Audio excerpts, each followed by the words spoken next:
The 17 News at Sunrise podcast is brought to you by Clinica Sierra Vista.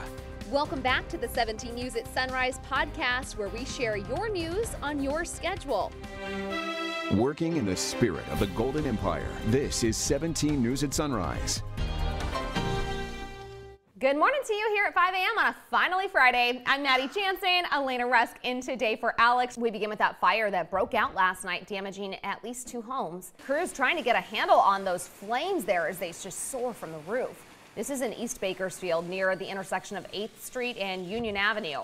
The first home caught fire before 10 o'clock. Neighbors say it was vacant. The flames then quickly spread to the backyard of the home next door, prompting the homeowner to grab a hose. No word on what started the fire or if anyone was hurt. And now to a heartbreaking incident caught on camera. 3 dogs being dumped and abandoned behind a business in Oildale. You can see someone opening a hatchback of a car, shoving 3 dogs out onto the ground, and then driving away shortly after. The director of Kern County Animal Services says not only is this wrong, it is illegal. First and foremost, that it's illegal. You cannot, it should go without saying. Dogs are living, breathing creatures with feelings and emotions. You don't want to abandon them in the middle of nowhere in an unfamiliar area. It's a terrible thing to do. Now, the dogs are being cared for by a foster. It is a misdemeanor crime to abandon a pet. The animal shelter says they know people struggle sometimes with pet ownership. They say there are resources available so you can keep your pet. Just head over to the Kern County Animal Services website to get help. In your Port Watch this morning, an update on a terrifying murder story. Tracking devices like AirTags have become very popular, with people placing them on their bags, cars, and even their pets. But law enforcement warns against using them to confront potentially dangerous thieves. 17 Cecilia Trevino has some advice for all of us. Have good intentions, and it's not worth putting your life at risk for it. In a time where you can track any of your belongings, local law enforcement is reminding the community to not be a hero and take matters into your own hands. On June 21, police informed they had arrested 4 men related to the homicide of 61-year-old Victoria Ann Hampton. Hampton was shot on March 19 when she confronted the suspects on Ginger Drive after she tracked down her stolen car via an Apple AirTag. Lori Mesa with Kern County Sheriff's Office says although they understand owners' desperation, it's never worth it. Understand that life and death crimes do take priority always. There's no such thing as an average response time. Do not put yourself in danger. If you are in a situation where you're tracking your car and you know exactly where that's at, then you need to make sure that you're communicating that when you contact dispatch. So, if you have something that has been stolen, officials ask to first call 911 and tell them if you are tracking said stolen property. After that, you just need to let them handle it.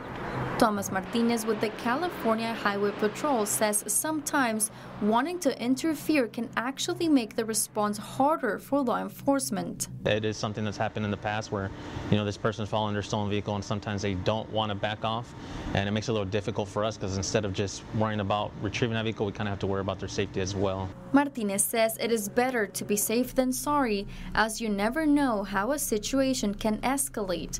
As for protecting your property, the Kern County Sheriff's Office reminds residents that California law states you can't protect your own property with deadly force.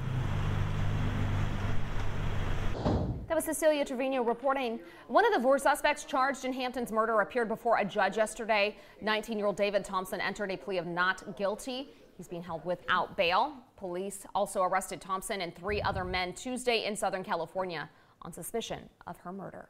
Well, turning now to a grim update on a story that has captivated the world this week. The Coast Guard confirming debris found on the seafloor near the wreck of the Titanic is that of a missing tourist mini-sub. All 5 men on board presumed dead.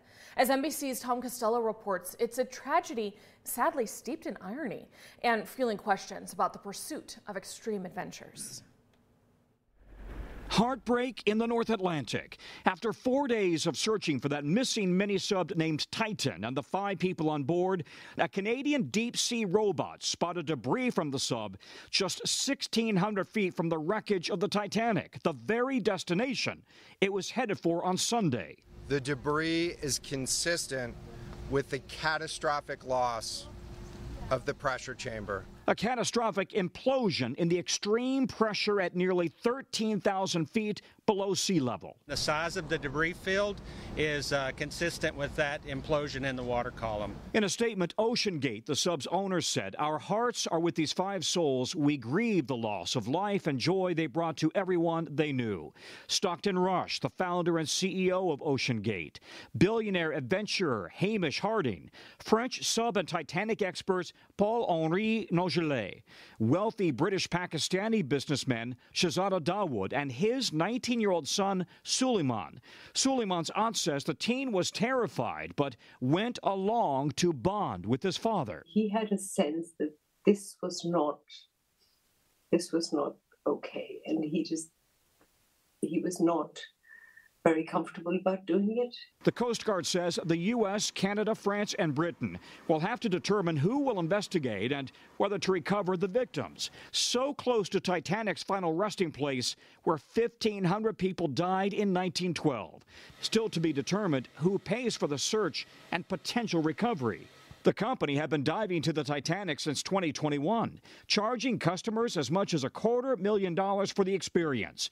But a former employee and other submersible experts had long warned the sub was not certified to dive so deep. In 2018, the chairman of a committee of 38 concerned submersible experts wrote to CEO Rush asking him to adhere to our industry-accepted safety guidelines and protocols for ultimate success.